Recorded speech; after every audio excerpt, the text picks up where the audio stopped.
We're going to be talking with Cotton Bryan, who is the principal at Woods Charter School. So, Cotton, if you could go ahead and unmute, and we're just going to have a conversation. And they've had a system for a year for now, so we thought it might be fun if Cotton and I just kind of chatted about, Woods Charter, solar, the lease that Woods Charter signed with Eagle Solar and Light, and how it's worked for the past year. So first off, I'm Scott. I am managing director here at Eagle Solar, and I met Cotton about a year and a half, maybe 2 years ago.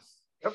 Right. And so, Cotton, tell us about Woods Charter first, as an institution, as a high school. I'll go ahead and I told you I was going to say this, but ever since I moved to the Triangle, every year the school rankings come out, Woods Charter is up at the top or near the top for high schools. So tell me about Woods Charter. How do you end up in a ranking every year? What is it?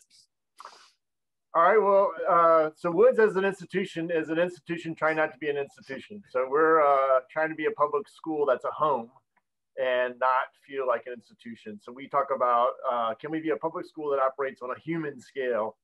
And so we're a small school, meaning we're small in our total number, K through 12, but then our individual class sizes are really small. So we're a place that really is just built on that idea that when kids feel like they belong to a place, they're then ready to do all these other cool intellectual things, but not everybody feels like they belong in their school.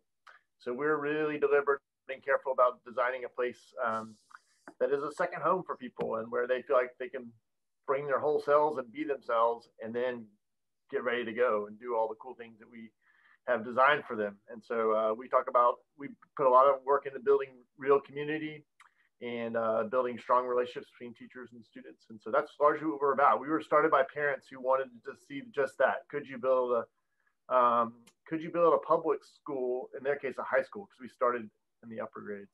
Could you build a public school that operated on a human scale? And that's the experiment of Woods largely. And originally y'all were in a strip mall in Chatham County, is that right? Well, our roots are in a strip mall just down the road now, and it wasn't just like a couple months while we were waiting on our building. It was actually 10 years. So we did legit time in the strip mall, and I don't know what strip mall connotes for you, but ours was not a nice strip mall. It was a kind of a gross strip mall. So we had this experience there, which really our takeaway from that is that, it's not a building that makes a school. It's people and what they're committed to that makes a school. And so we often say a great building does not a great school make.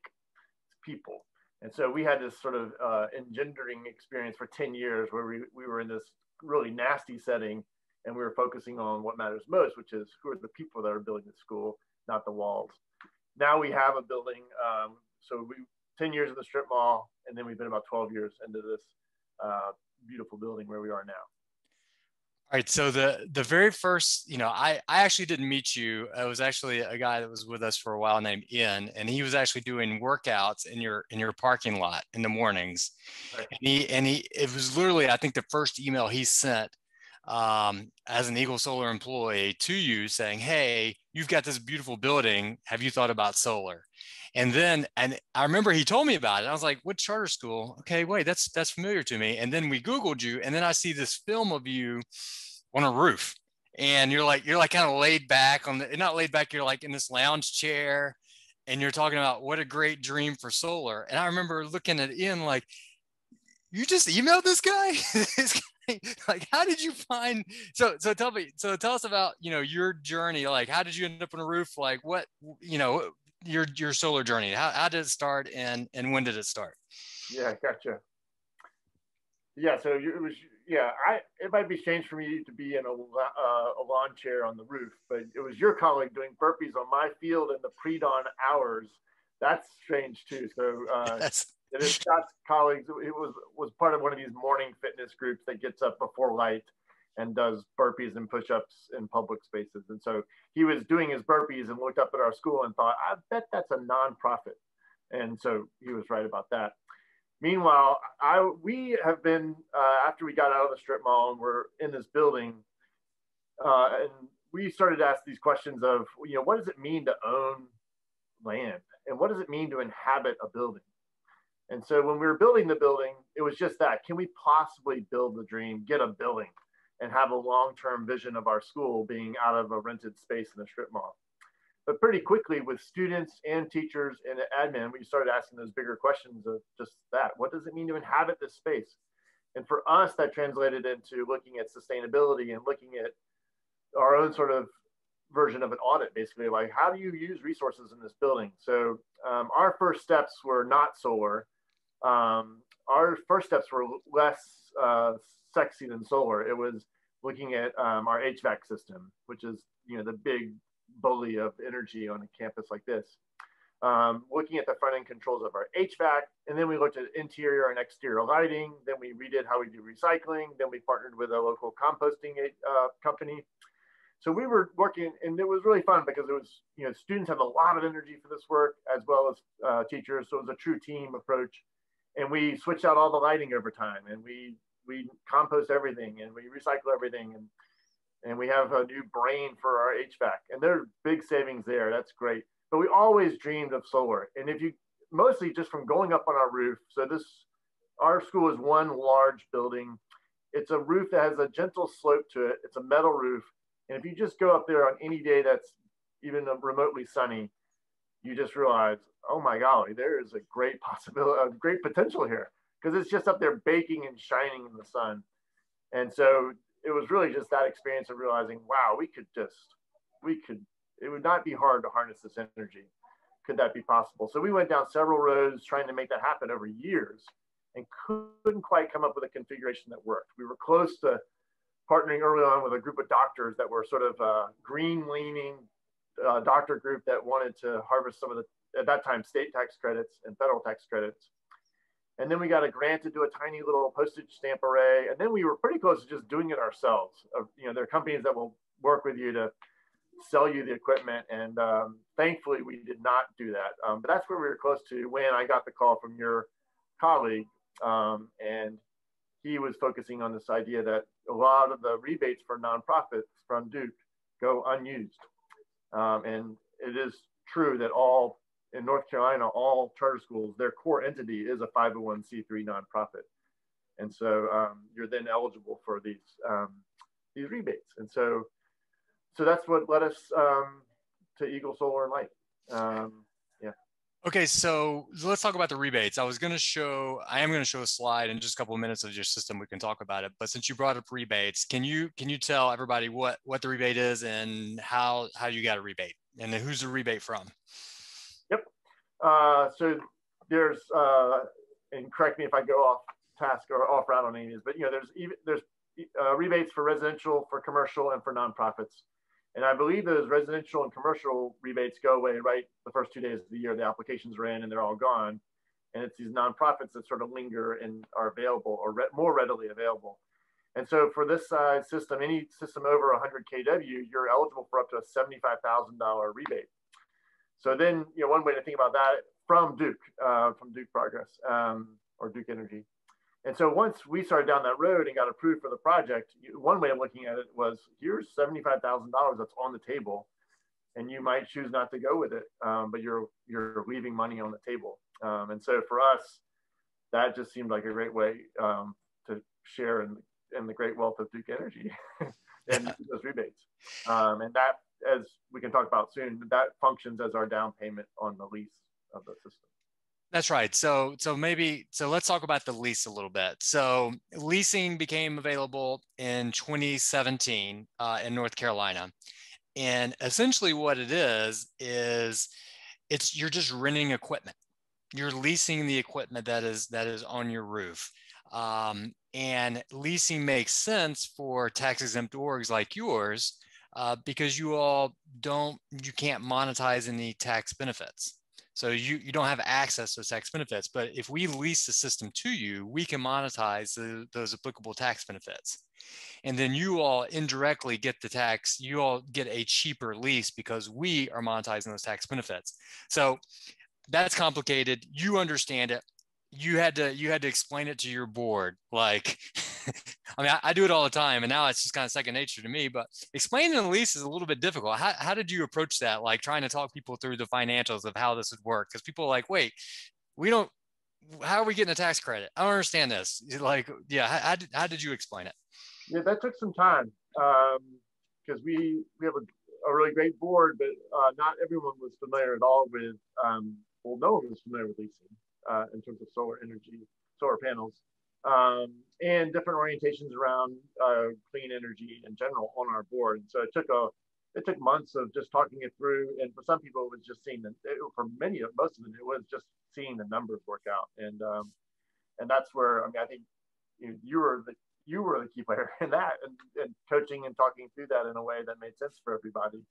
And so, for us, it made possible what was not possible. And we have a real thin budget. I mean, we are a public school, and we are trying to maximize every little cent and dime that we have. And so we're an extremely frugal place, and we don't have a whole lot of extra money to be throwing a lot of extra panels on the roof, unless it makes sense on the books. And so the leasing made us the dream was to fill the roof with panels, and the roof is now filled with panels. So that made the dream possible, and it made it so in a way that actually makes great financial sense for the school. But it took, I mean, I remember the first time we approached the board, there was even that idea, don't solar panels kill birds? There's just information floating out there, and solar panels do not hurt birds. But at least not ours.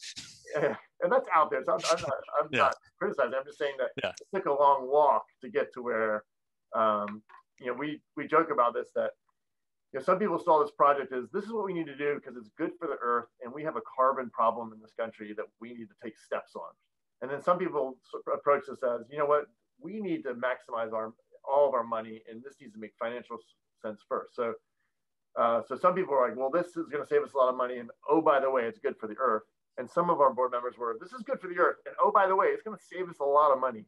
Yeah. And it doesn't matter actually in the end, because it was actually, we got to join hands, and there was a middle ground, which is what we have, and it works for everybody. It's a true win-win. And so it was, with initial resistance, it came to be a very easy, full support from the board and the community around this. So it's interesting. So we actually, if I remember correctly, we talked to you about two different scenarios. Yep. And the first one was just a 100 kW system. And I usually lead with a 100 kW system, because for any system over 100 kW, Duke charges you something, a little standby charge. And Duke Energy Progress territory, it's not that much. It's like 75 cents a kW per month.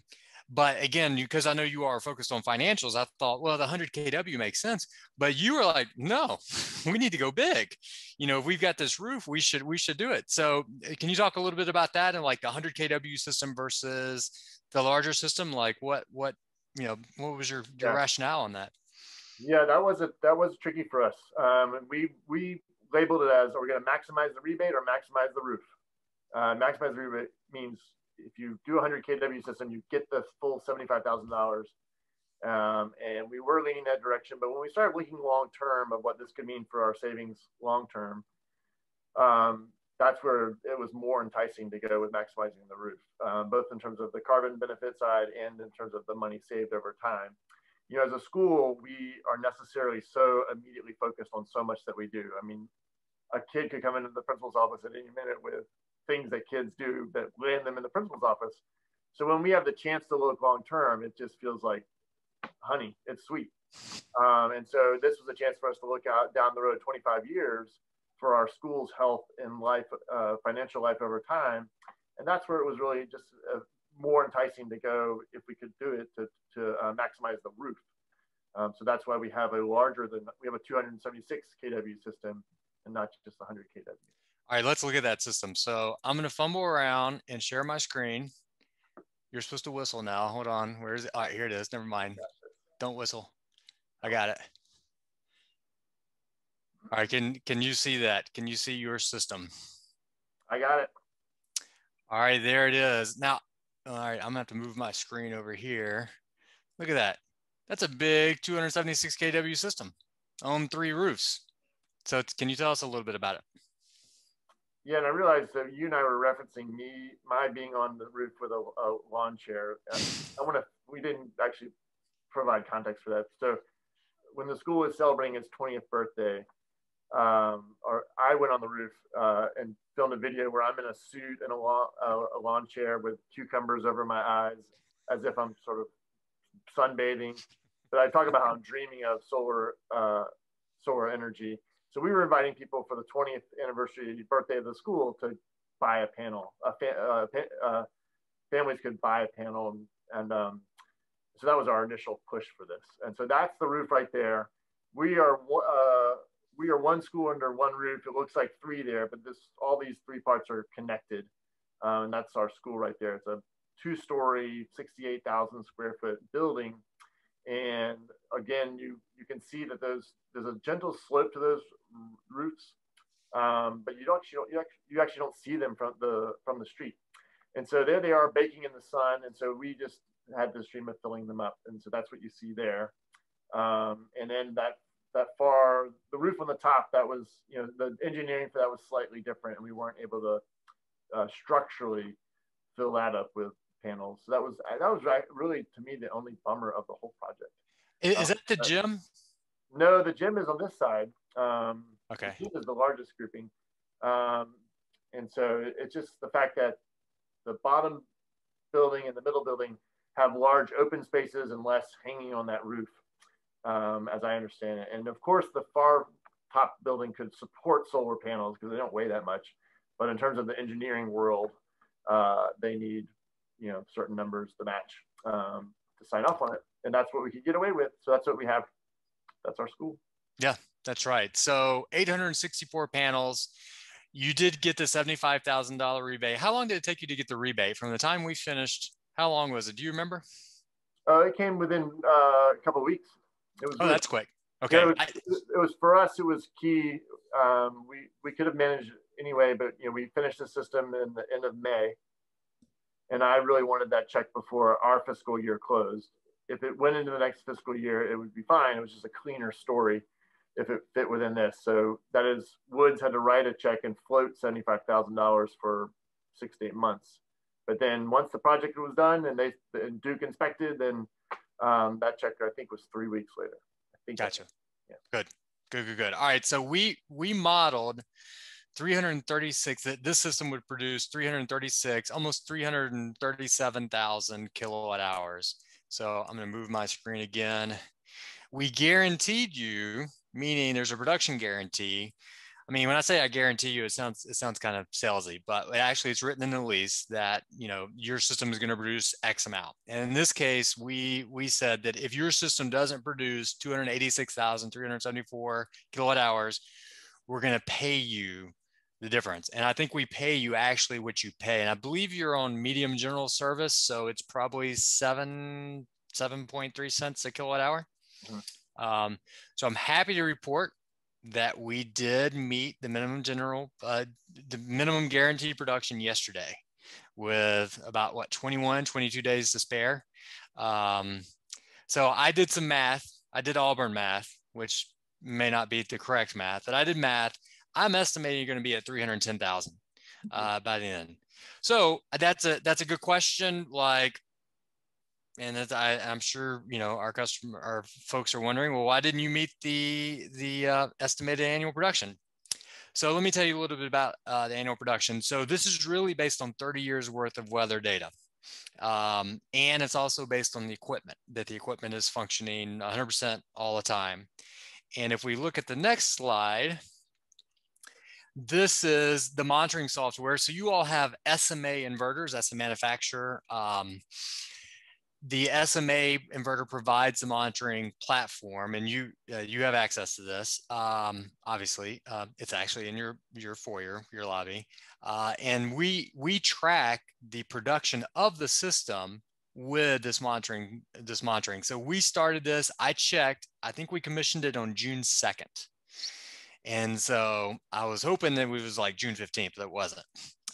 So we did not meet in the full production in June, and we didn't meet it in July because we had an inverter problem.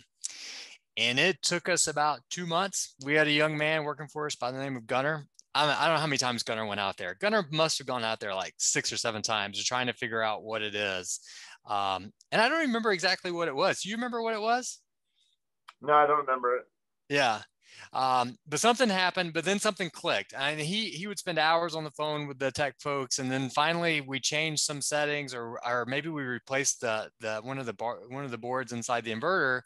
And then in August you start hitting close. So then September, October, a little bit above, November, December did pretty well. Over here, June, February was a really rainy February, and all of our customers saw anywhere between 10 to 12% lower production in February because of all that rain that we had. March, pretty much just a hair shy, just a hair over in April. And I'm feeling, well, today, notwithstanding today, I'm feeling pretty confident you're gonna meet um, this production. So, all right, it's a year in now. You've seen the production data. You've had it. Talk about, tell us about what it's been like. Have with the students, with your expectations. How did we do in terms of we as Eagle Solar? Yeah, just give us your feedback on a year in on your solar journey. And I'm going to stop sharing my screen here.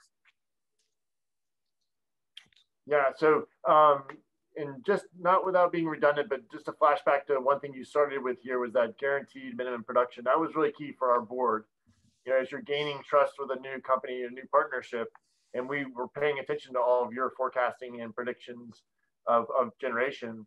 It was really key to have that built into the lease to say, hey, if for some reason it's cloudy every day of this year, or we are crazy in our forecasting for production, to have that built in was really key. And for it to be a non-issue at this point is for this year is great. Even with that one inverter down for January and July, we had our low, June and July, we've had our lowest utility bills ever the whole year. And so that's, of course, really fun to pay less. We're a school that has at times paid six figures a year for electricity. And so to start chopping that way down is really a good place to be. And so, this year is a weird year in terms of usage. We have what I mean in terms of COVID and kids being gone for most of the year, and so it's not a fair year to extrapolate from. But we have been heating and cooling our building all year, and we have had people here, teachers here all year, and now we have our full set of students. So it'll be interesting down the line to compare year to year. But I think for us, it's knowing that each month when I write my check to do progress, it's drastically lower. And when you get your bill, you can see on their little graph last year's equivalent. And so that's been great for us. You also referenced we have this monitor in our as you come into our school where all the kids come through the same door and then go into their separate areas of school because we're K through 12, as I said. But there is this monitor there. There's a picture of there's the drone picture that you were showing, so kids can see the panels because you can't see them from the street. And then the monitor shows our production, either the day's production, or you can flip it over to the month to month. And so that's just really cool for them to be able to ask questions about that and to see that. And aside from all the money we will end up saving, I think it's just power for us to be showing kids we're trying to do our part as a school. Your school is trying to do its best part in terms of being really smart and wise around its energy usage and its carbon burden. And so here's one in your face thing that we're doing, which is producing some of our own energy on that roof of ours. And so I think it's just really powerful for kids to see that. And then further, we've had some training with teachers to talk and how they talk about solar energy. NC State does a good thing for educators around how do you integrate solar projects into your curriculum. And that's we've done some of that this year, but this has been a wacky year. Everything has been very abbreviated. But for instance, our high school physics teacher has been through that workshop at NC State and talking about how does this work out? I mean, literally, how does a cell work, a solar cell? And that's pretty cool for kids to see that and know that that's part of what's going on at their school. They can actually, if they eat outside at lunch, they can hear the inverters. They make a gentle hum when they're producing energy or inverting. Yeah. And that's like my favorite sound to hear these days. We also have environmental science classes. They of course study clean energy and green energy ideas. And so it just makes it all more real for them to know. And it's had a ton of good support and goodwill. Good. So it sounds like you've had community support. So I've actually, hearing you talk about it, I was thinking we were going to pivot to have you ask me questions, but I'm like, why are we going to do that? Because you are great talking, and we should just keep you talking. But I do want to give you the opportunity. Are there any solar questions that? Well, first, let me ask you one last question. Is there anything that you know now that you wish I would have explained better or done differently a year and a half ago? And I do know that we took a little bit longer to install your system than you wanted. So sorry about that. It just took longer. It's a big system. Yeah, That's all I well, I can say. mean, for us, the takeaway from that was, as I said before, we were thinking about installing the system ourselves, and so I'm sure that for somebody that's appropriate, but not for us. It would have been a mess, a disaster, and so leaning on the expertise of Eagle Solar was a very smart move Good. to do. There is a lot of problem solving to do with it, and so yeah, Yeah. I like holding hands with Eagle Solar's expertise and not relying on in-house. So And that is a good thing about the lease, right? If there's a problem, you just got to call me up. You don't have Jim's, I think you're facilities director. yep. You don't have Jim trying to Yep. screwdriver, like, wait, what is this? You just say, hey, there's a problem. Come fix it, Scott. And we're like, all right, got it. He has plenty of other things to do, and then you all just came out and cleaned all the panels, and we could clean the panels ourselves, but that's part of the lease, and so it's. I mean, I guess you could use the word turnkey. It means it's just an arrangement that works out for us. And I think, I was actually thinking like this is actually a public-private partnership. You all have a business model that makes sense for you, and then here we are, a public entity that does not have the funds to do what we're doing on our own. But partnering with you, we've made it's a true win-win, and I think that's made sense. So for me, I mean, I think about my mind goes to scale, which is every community has these schools geographically dispersed and distributed around their community, and a lot of them have great flat roofs. And I don't see why that's just not how we think of the grid. It's like having all these little production areas. And so my question to you is going to be like, what keeps you up at night? What wakes you up in the morning? And I guess I'm saying I want you to wake up in the morning thinking, I'm going to get more schools and other nonprofits. But Yeah. Well, it's funny. It's funny because originally this idea for this webinar was something different. And, we've got there was one idea, and then we actually went and I saw you and when we were cleaning the panels, and you said, why aren't more people talking to me? And I thought, why don't I have more people talking to Cotton? We need to get Cotton on this webinar. I mean, it's true. It's been difficult to get to scale. I think leasing is somewhat new in North Carolina. Secondly, it's a very competitive environment. So there's not many folks offering leases, but you've got a lot of solar companies out there, and there's existing relationships, and some solar companies have been in the communities for 10 years, 20 years. So we're still a relatively new kid on the block, if you will, and small fish in a pretty busy pond. I will say pipeline is something I lose sleep on, getting enough projects, because we don't focus on residential. A lot of solar companies kind of have, residential is kind of their bread and butter, and then they will do commercial, when they get them. And so the residential kind of keeps the teams busy. And when I first started, it was more about, hey, how do we create this business and actually get it running? And now it's more like, how do I keep teams busy?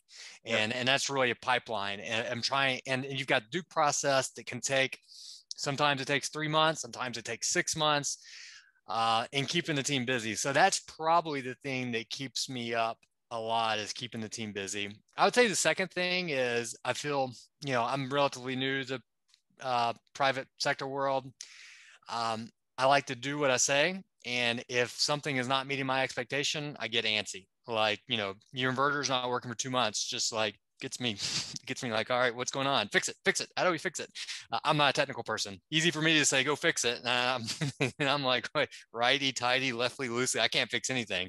But I do have high expectations. So I think, delivering, being able to deliver a quality product that meets my expectations, it's tough. I mean, because at the end of the day, we're a construction company, right? Yep.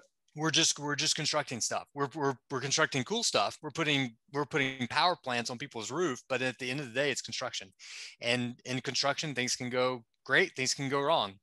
I was talking to somebody the other day, commercial solar is difficult because mistakes are costly. When you make a mistake, if you make a mistake on a residential house, it's pretty easy to fix. You make a mistake, on a commercial system, it's pricey. And really what I've come to appreciate in this business is margins. You've got to be hyper focused on efficiency because, the margins are thin. And if, I'd love to sell a project that is super cheap, makes it, if it's super cheap for customers are going to buy it, but then delivering on that price is difficult. So you got to have a good team. Just like you said, Wood Starter is about people. It's about people with Eagle Solar. And I feel like we've got a really, really great team that can deliver things at a good price. Yep. Yeah. Yeah. I think while you're talking, I was realizing I don't think we've kind of fleshed out even in broad scope in terms of like just the lease arrangement in terms of what's out of pocket for Woods.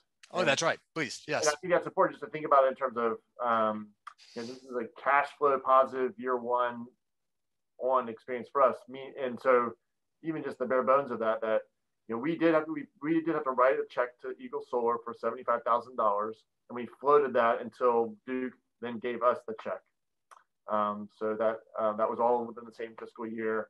And then we pay a lease check once a year to Eagle Solar, and then we save more than we pay you. And so that's when I'm saying it's cash flow positive year one.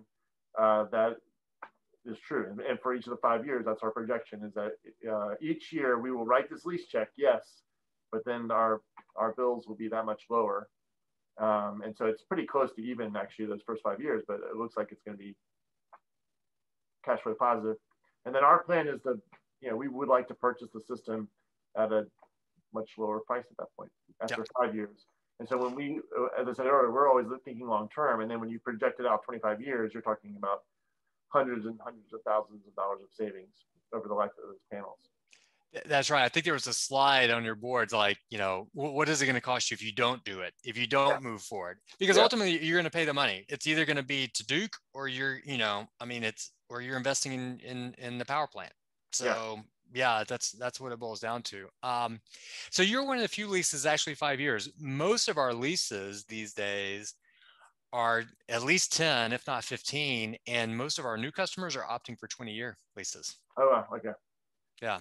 And it was really illuminating. I don't remember which customer it was. About a year ago, somebody said, well, why would we buy the panels? If you're going to take care of them, why would we buy them?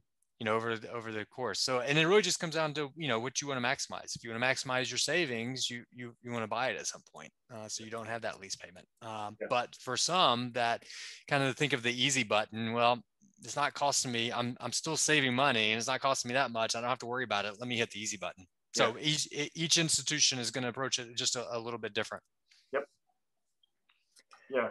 I just think when we're talking about going to scale, I just think, we're not some wealthy private school with loads of cash everywhere. This just is something that we're actually a thin budgeted little public school in the country, and it made sense for us. So I got to assume that it would make sense for more people than those people would think of, is what I would say.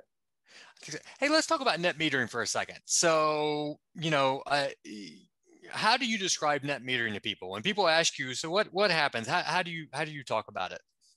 Yeah, it's still tricky, but the idea is that, I think you put solar panels on the roof and people assume, oh, you'll never have to pay the electrical bill again, and you'll be making all of your own energy. And that would be a sweet situation to be in. That's not the case. This size system will cover just under 50% or so, 45 to 50% of our production. And so net metering means that the power company installs a metering system, and I just explain it as your usage offsets or your production offsets your usage. And if you're making a lot of energy, it's taking off what you're going to be using. But it's not the case that we're making all of our own energy. And so if I remember correctly, you are offsetting about 50%, at least that was pre-COVID, you're offsetting about 50% of of what you would normally buy from Duke.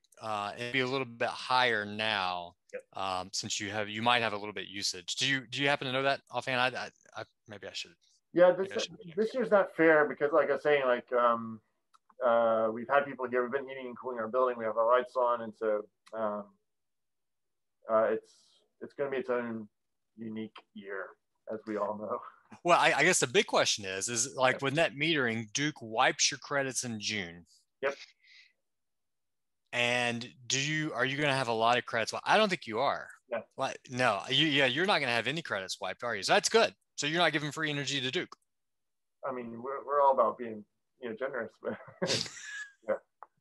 Right. And I think if the system were larger or your consumption was less, then you might have to give back a little bit. So typically the rule of thumb that we use is around 80%. The system, if the system produces more than 80%, you're probably going to end up giving back some credits.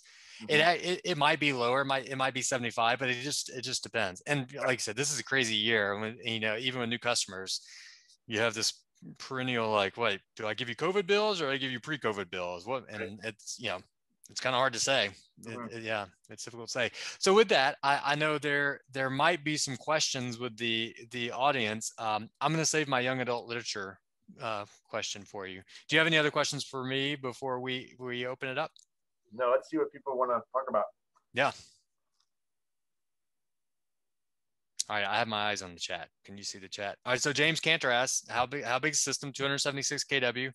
That's DC. AC, I think it's 240, 40. I believe. Yeah, 240, which is good because 200, anything over 240 triggers a different review process with Duke. And I remember the engineer telling us, hey, can you just make this 240? I think it was at 248. And they're like, can you just make this 240? Because 248 is just going to cause hairballs. So just make it 240. We're like, I got it with 240. Yeah. All right, we got a question here. Do you have any negative feedback from Wood Charter community for moving forward on solar? Oh yeah, that's a great question. I wouldn't say feedback moving forward, but I think it was resistance for sure. I mean, things that lean green are going to have some resistance in this fairly polarized country that we live in right now. And so that's why it was, such a positive experience for me was seeing that there was unity on the end when we truly did come together on this project, realizing, and that for a lot of people was just seeing the numbers and, you provide a lot of careful financial work for us in terms of looking at this over time. And we spent a lot of time with that at the level of our finance committee and at the board level. And so once people saw that the numbers were going to make good sense for us, it became a no-brainer. I always think about my namesake. My name is Cotton, and I'm named for someone's nickname, but he was someone that would have been really suspect of anything green. But he's a frugal man, and if he saw something that was going to save him money over time, he'd be totally on board with that. And so I think about him as one of my audience. He's passed, and he's no longer with us, but he would have been behind this project, even as someone that doesn't want to talk solar, but just from a financial standpoint. And so now that the panels are there, it is something just that we celebrate. I think it has really across the board community support. Yeah, good. All right, so next question is, how long is the lease for? Is 5 years, 5-year lease. And then we have a question, how often do PV systems meet their production estimates? I've yet to see one that hasn't with our systems in North Carolina. I would refer to our friends in Alabama, any systems that haven't met their production estimates. We try to be pretty conservative in our estimates, largely because if we're wrong, we got to pay you. So we don't want to pay you money.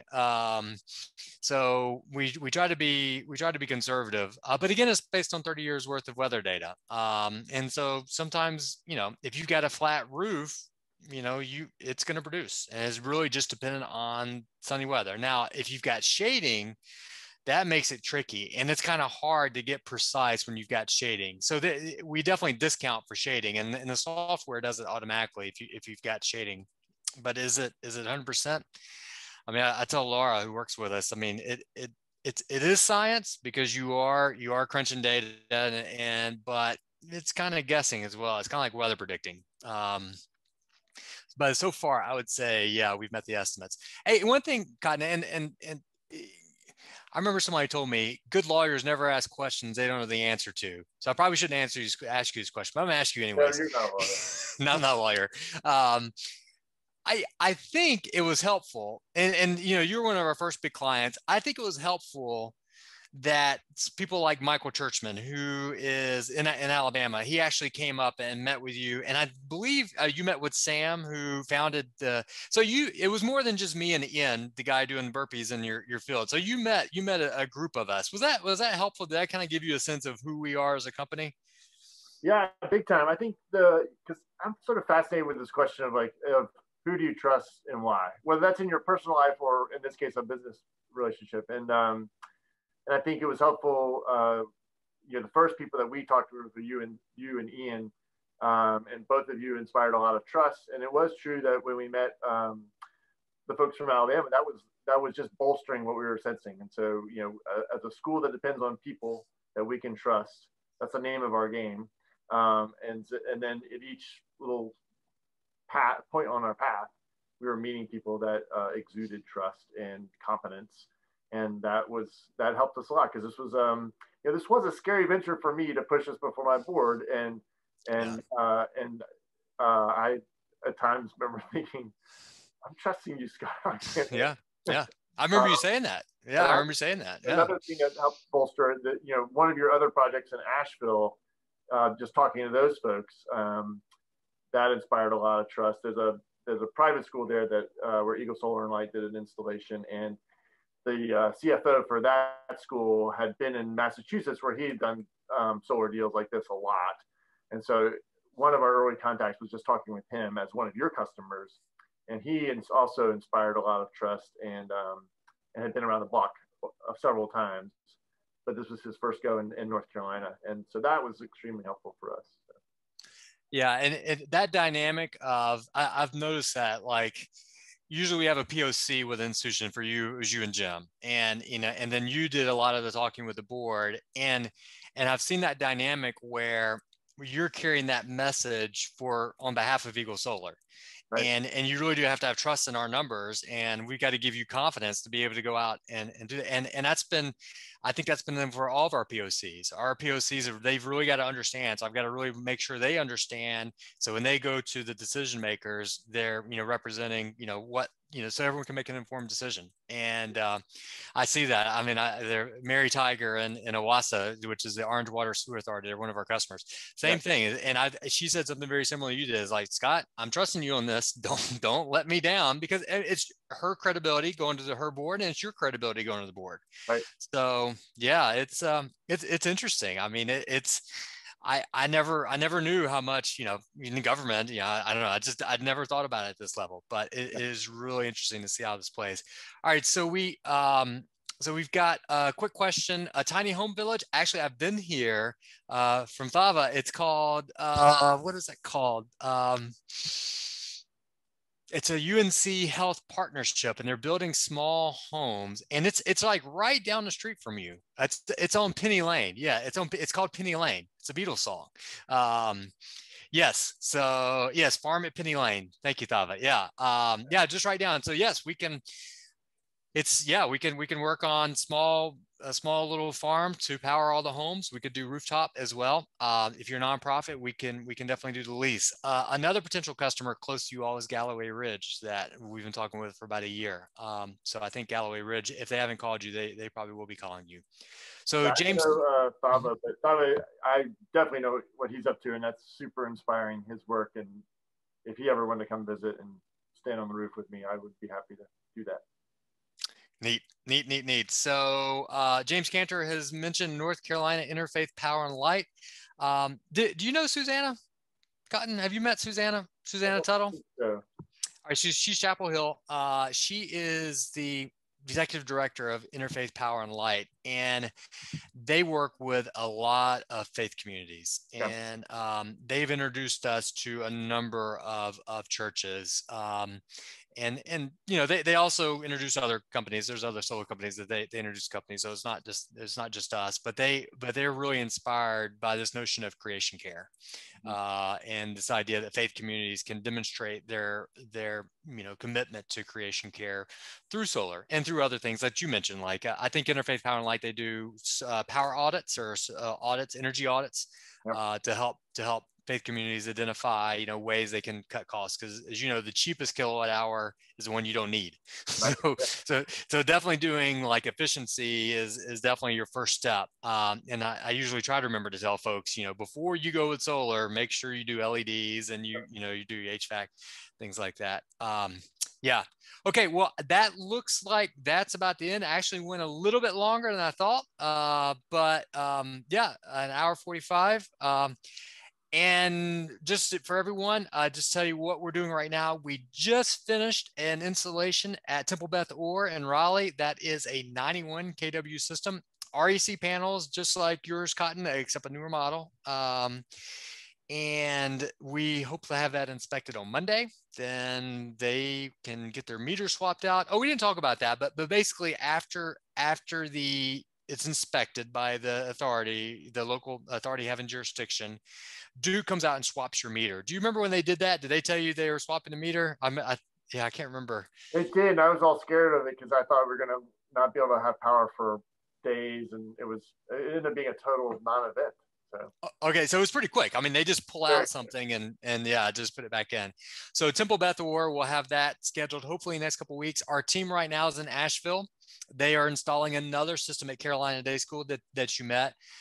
They sent me, talked to them last night. They're wondering how they're going to get gas to get back. But I told them, guys, chill. You're in Asheville. Your accommodations are being paid for. You're going to be okay. You'll be fine. Yeah, they'll be fine. Yeah, yeah, it's craziness. All right. So everybody, thank you very much for tuning in. Feel free to reach out to Cotton. Cotton can be found on his website. Give him a call if you all want, to continue discussion.